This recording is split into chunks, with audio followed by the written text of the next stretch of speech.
বলতো আমরা কোথায় এসেছি? আমরা খালের এখানে। এটা হচ্ছে সেই প্রাচীনকালের একটি বিখ্যাত খাল আমাদের এই অঞ্চলের। আগে এই খাল দিয়ে প্রচুর নৌকা আসা যাওয়া করতো, বড় বড় নৌকা আসতো, জাহাজ আসতো, এখানে ভিড়তো, মাল টাল নিয়ে আসতো। তারপর তোর যাত্রী আসা যাওয়া করতো, লাকড়ি আনা নেওয়া হইতো, ইট নিয়ে আসতো। তারপর তোর বাজার সদাই করে মানুষ এদিক দিয়ে আসা যাওয়া করতো এই অঞ্চলে। হ্যাঁ, ওই রাস্তা আগে ছিল না এগুলো, সেই জন্য এই খালটা সবাই ব্যবহার করতো। আমরা জানি যে এই যে তোরা দেখতেছিস না, এগুলো হচ্ছে আগে নদী ছিল, বুঝছস?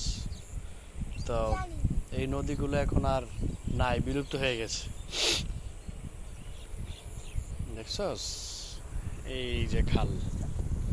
এ দেখো, দেখো না আমার বিল্লি রে। বিল্লির ভিডিও বানাও। অনেক দূরে চলে গেছে।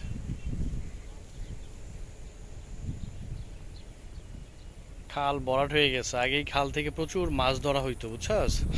আমরা আগে ছোটবেলায় এই খাল থেকে মাছ ধরতাম আইসা, বুঝছস? অন্য ধরন নেবো। হুম। অবশ্যই।